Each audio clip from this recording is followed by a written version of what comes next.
fun trip with new steer smarts steering linkages. Even with the wind, it's like a whole new vehicle. It's incredible. No more death wobble. Positive, solid steering. One-handed, even in the wind, even when you're trying to watch the crowd on the road. It's absolutely perfect. Hi, I'm Rick Péwé for Gone Jeepin'. Today I'm going to replace tie rod, drag link, and track bar, all of my 2014 JKU. It's a Rubicon model. It's got 60,000 miles on it, and it has a little bit of death wobble, so I want to take care of it now before it gets worse. So to give you an idea of what we're working with, we're looking at the tie rod, which has tie rod ends, goes from wheel to wheel.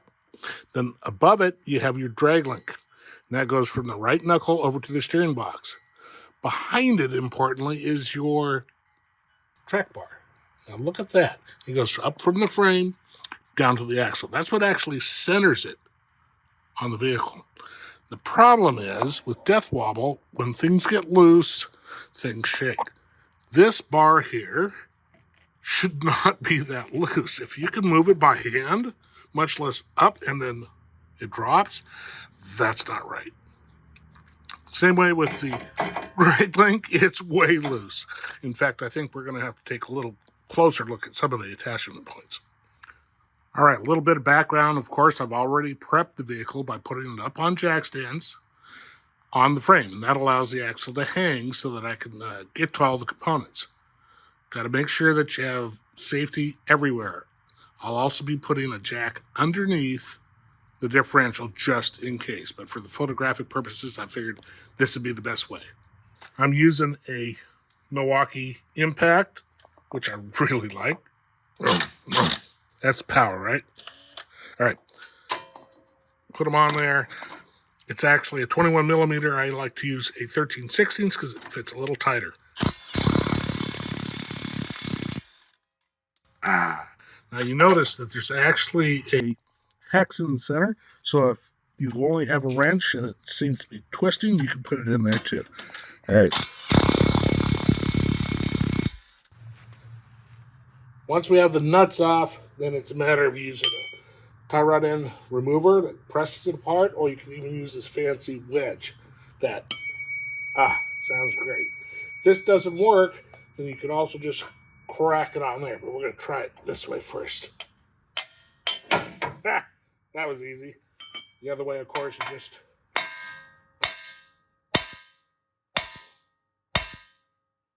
and sometimes tapping on it will work as well.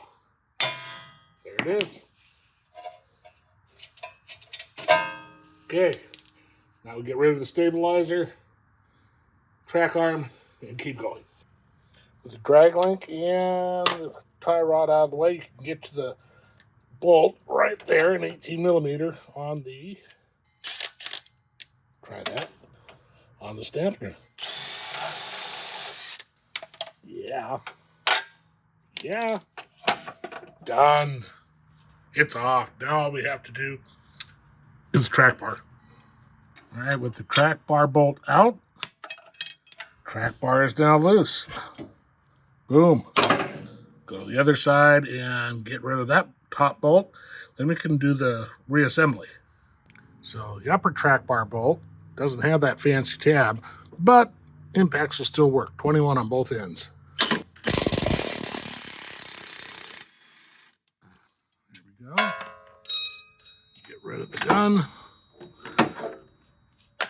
Get rid of the bolt. Get rid of the track bar. Done. Now we just reverse everything and put it back together. Once again, I wanted to make sure everything was going to fit correctly, so I mocked up the replacement stabilizer bracket from Steer Smarts. This allows this stabilizer to move that mounting point up to here.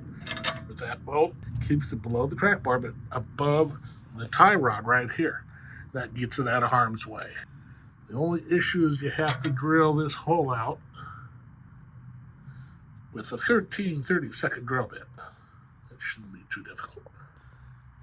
Since it only needs a little bit of hogging out, decided to use the step drill. Works a little better.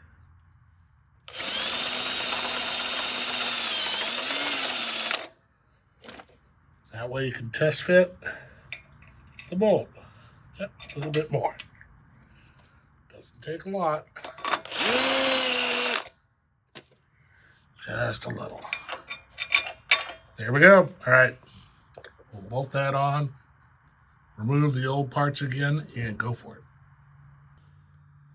Finalize the bracket. It's pretty simple. You just put a little bit of Loctite on that bottom bolt here. Blue Loctite, of course.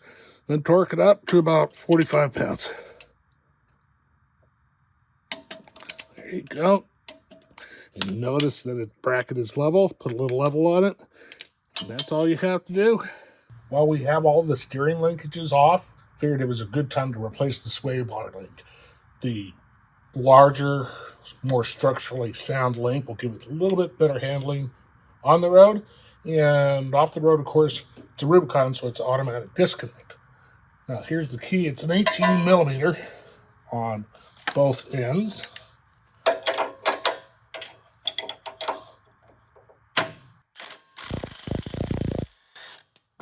That's the easy one. This top one, unfortunately, doesn't always come out the first time. So you put a 19 millimeter in here, and that holds the stud. And that's it. With the old sway bar link off and the actual bar disconnected, we can easily put the new bolts in the Steer Smarts replacement bracket. Excuse me, replacement end link on here.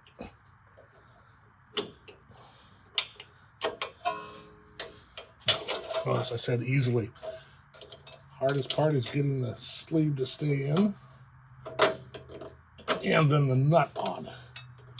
We've already test fitted, so we know it works. All you have to do is torque it to specs. There it is. Your 18.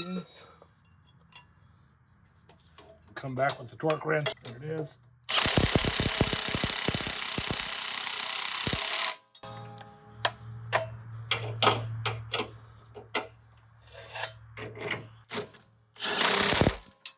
There we go. As part of the YETI heavy-duty steering linkage kit, the track bar bracket is reinforced by one that goes around the stock bracket and also supports the pitman arm shaft. So to take all this apart, we got to take a 33 millimeter socket impact and zip that nut off.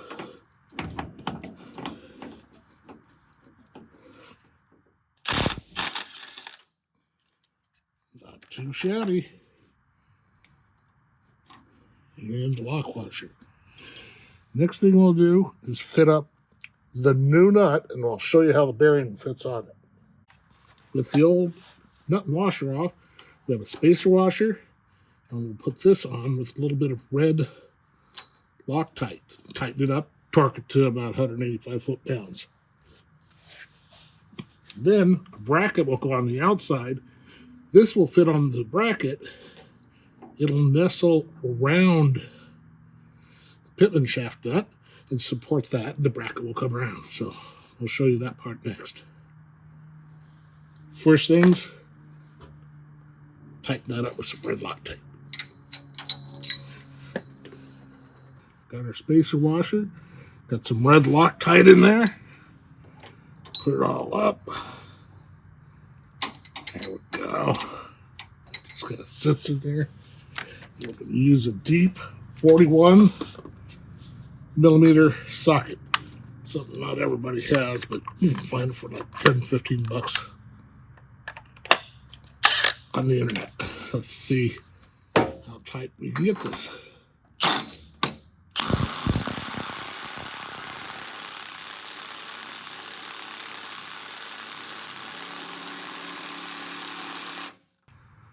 Went about halfway through the thread.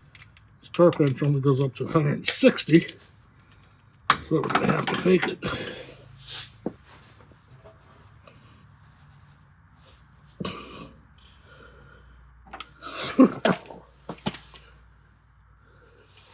It did it. Next is putting on the bracket. This is a big track bar reinforcement bracket, as well steering box reinforcement and pitman arm, and it goes right up like that. So we got to take these 4 bolts out, and to do that, I have a ratchet strap here that is holding the coil back so I can get to things. All right.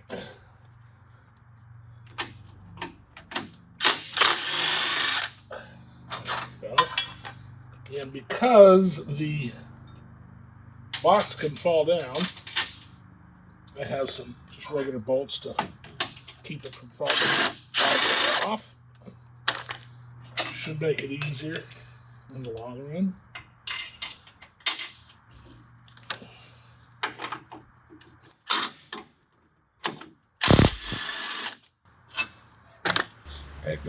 Put a couple of dowels, undersized, they're 3/8 bolts, through to hold the box from just completely falling off. That way I can get the bracket here, hang it a little, put it in the new track bar bolt, which will keep it in position as well. There. Then we can feed in the new bolts. And all we have to do is lift the box a little bit from the back side to get them to index correctly. And then we'll take those out and do that again. Just good. It's really a matter of just working these until you can get the bolts back in. You want to spin them a few threads just to make sure you're not stripping them out. Then you can replace that. Notice they come with a lock washer and a flat washer. Oh yeah, that feels much better.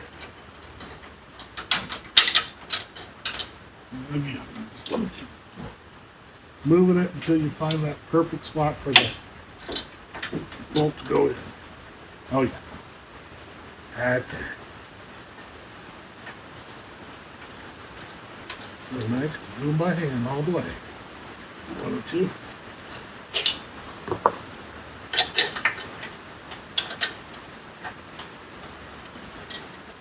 Well, as this one goes, we'll have a new.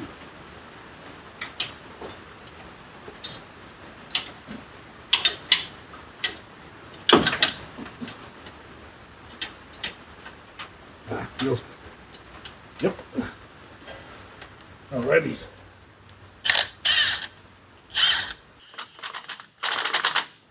I like to do them kind of loose first, make sure everything's going together.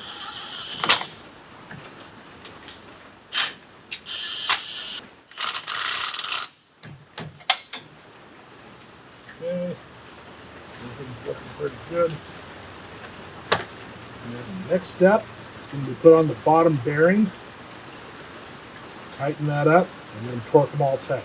Leave them a little loose now so everything will actually move. So the Steer Smarts support bracket for the track arm is right here. This is the new nut we put onto the pitman shaft.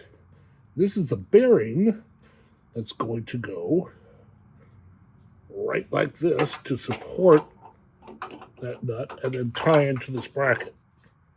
So it looks a little complicated, but it's not really. And you also notice that the bearing looks like it's in crooked. Now that the hole has been drilled that way on purpose, so don't try to fix it. It's not broken. Now we're going to get this in here. We're also going to need a little persuasion. So there we go.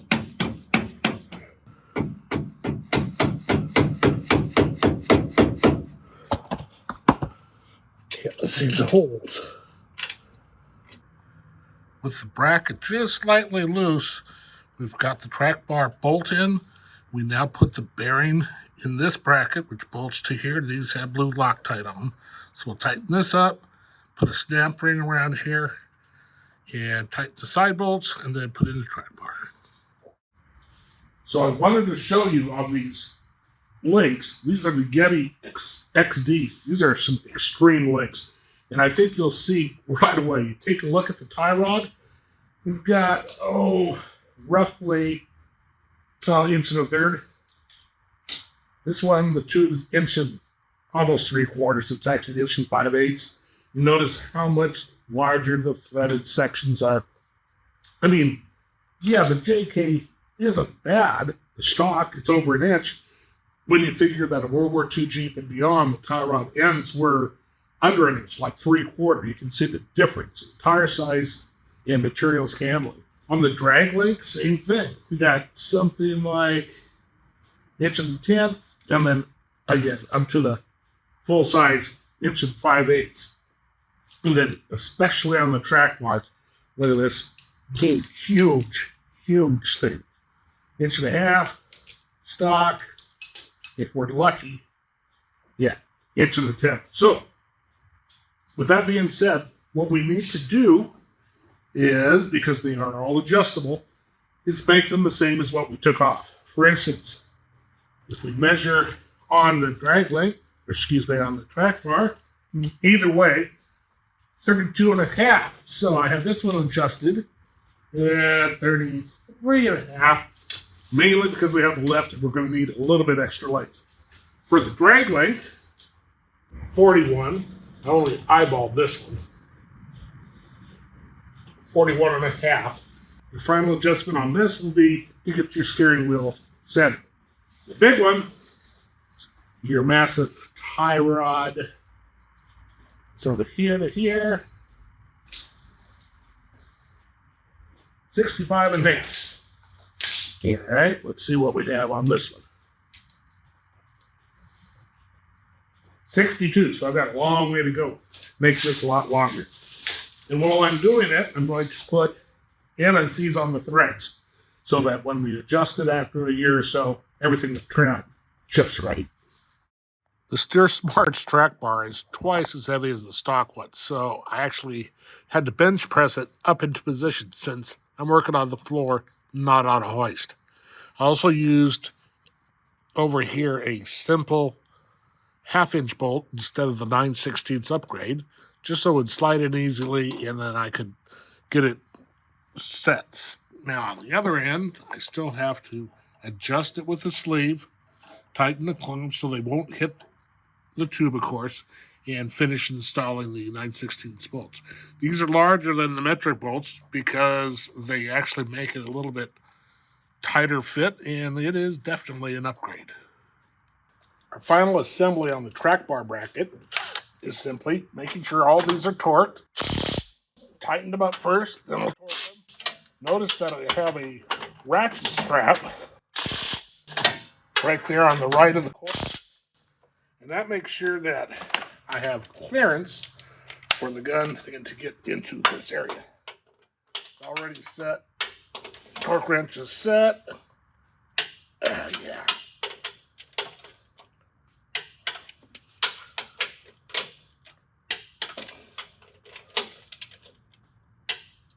And that's that. Now, one other thing to notice, we have the track bar in, but the nut is not tightened. This bolt is not tightened. You want to let it down onto the ground on its wheels and let it settle in the neutral position. Then you can tighten up the track bar. Otherwise, you may have it a little bit skewed left or right. And here's one final thing you'd like to do on all these types of bolts is a paint marker. It's just as simple as this. You can even be inventive and go different ways. Then people say, oh, well, that's doing it wrong. Yeah, whatever. Here's the deal. You just want to make sure that you have indication that it has not turned. You can do that on the backside. Won't do any good here because you have a rubber bushing. Same way on this one. You have a nut, but what the heck. This is actually a Milwaukee one. Go figure. And with that, we can now undo the ratchet. And get that out of the way. And go to the next step. First thing you do is get that drag link on to the pitman arm right here. Now you noticed it's way tight in here. You get the taper in, you tighten it up. There is a Allen wrench in the center. If the stud is turning, then you have to torque it to like 70 foot-pounds. So you have to be underneath with the torque wrench, and that's a little bit difficult for me to give you a photo at the same time I'm trying to hold the camera. Okay, so since we're on the same side, we're going to take the tie rod and put it on. New nuts, of course. And remember, these are single-use nylock nuts. So you don't want to be taking them on and off all the time. 21 millimeter, hold it up in the taper. Looks good. And then torque it to about 65 foot-pounds. Long way to go. Sounds better. There's also a Allen wrench that you can stick in there if you do need to keep the stud from turning. All right.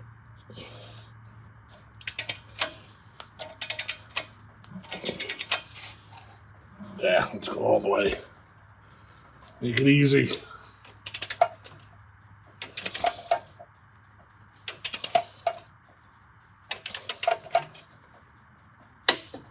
There we go. Check. All right. We'll come back and retorque that a little later, and then, of course, we're going to paint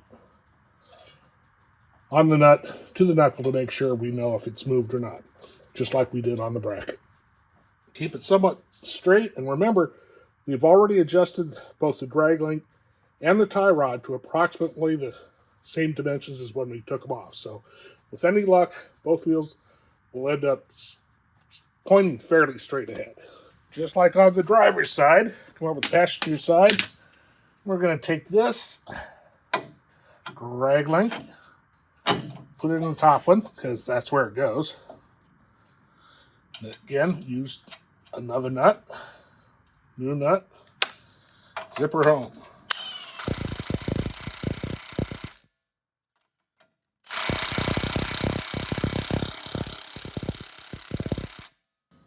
Yes, we have had to do it by hand, holding the stud before. It seems to be working. Okay, now the tie rod. Now let's see, get a little bit out of position.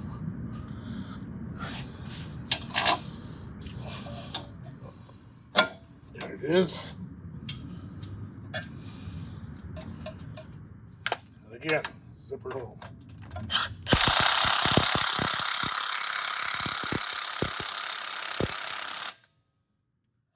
Check it.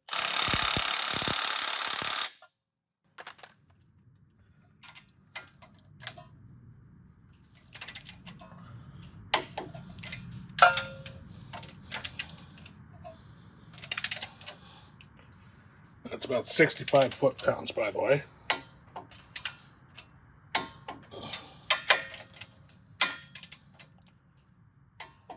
And yes, we will check it again. All right. So now we're going to turn it straight-ish. And with any luck, the other side will be somewhat parallel, and the steering wheel will be centered. So you're wondering what this is. Other than a yardstick, we have it flat so that we can measure from the rear and the front where they stick out and approximate what the toe in is going to be.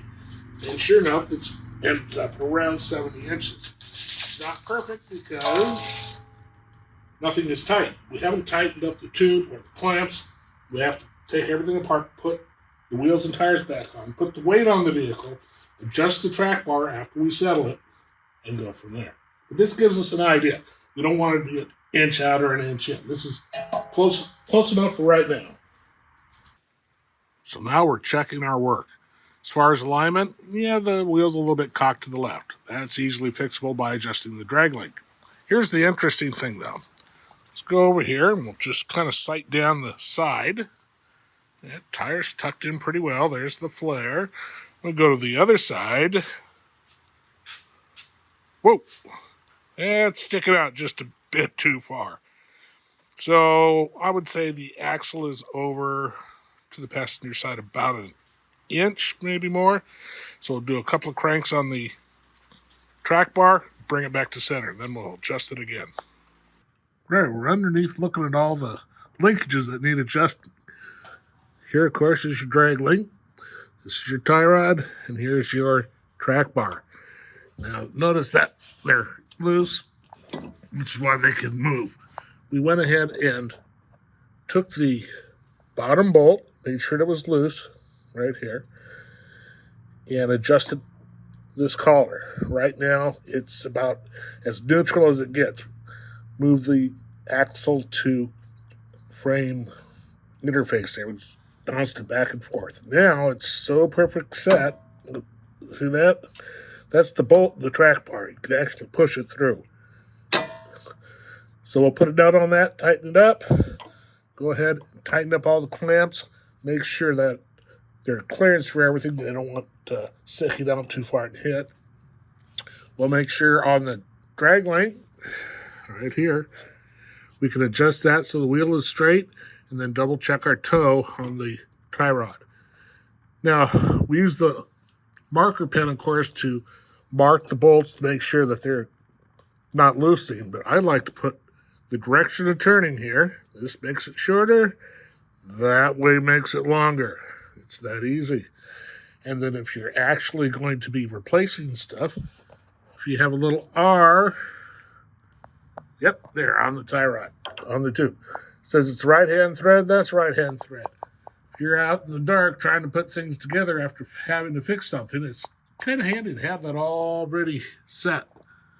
And you can actually see that sort of stuff.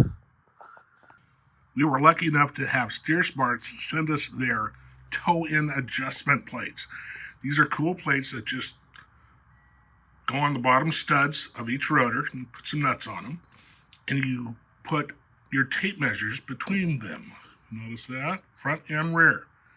And what this does is it tells you the angle of the front tires, which are normally towed in at the front.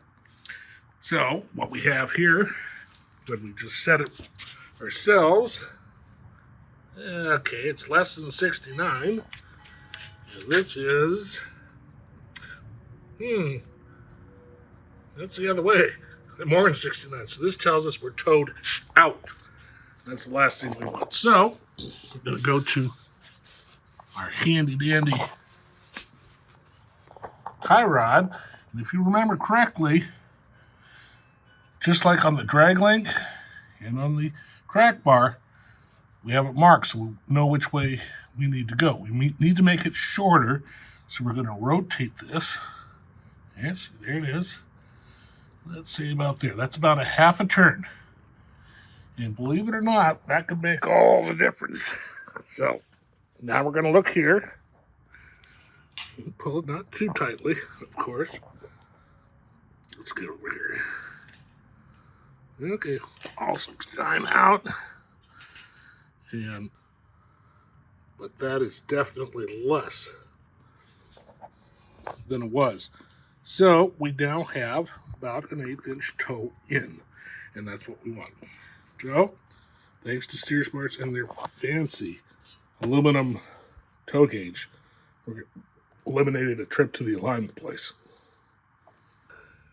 One of the final things is to put on the steering stabilizer. Right there is the bolt in the end. One thing I'd like to do is drop the bolt in from the top so that if the nut ever does come off, this stays in, that stays in, and it doesn't jam your linkage. And the final little part is the steering stabilizer goes to this bracket that you put on to this nice little Allen-headed bracket. You tighten up. That's on the tie rod. You get this all done, and you can go take it for a test drive, which is exactly what we're going to do after we clean up. Okay, so the final thing, count how many times I've said final thing, is to get this Jeep off the jack stands, onto the ground. Everything's been checked, retorqued, tightened. Now we're ready to go give it a test drive. And if that works out okay, it's going to go four-wheeling.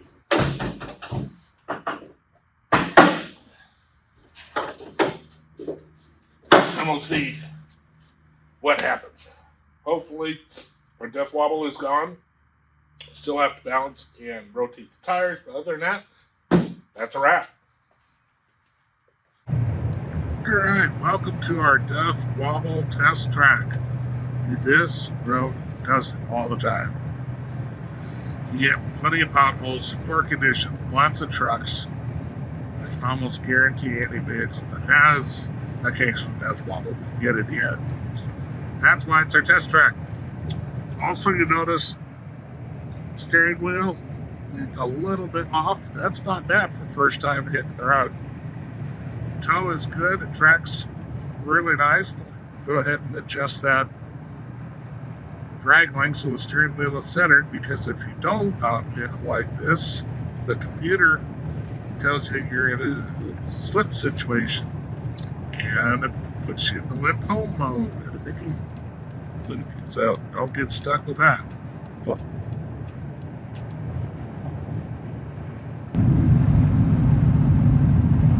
There it is. A road trip with new Steer Smart's steering linkages. Even with the wind, it's like a whole new vehicle. It's incredible. No more death wobble. Positive, solid steering. One-handed, even in the wind. Even when you're trying to watch the crowd on the road. It's absolutely perfect. All right, until next time, like, share, and subscribe.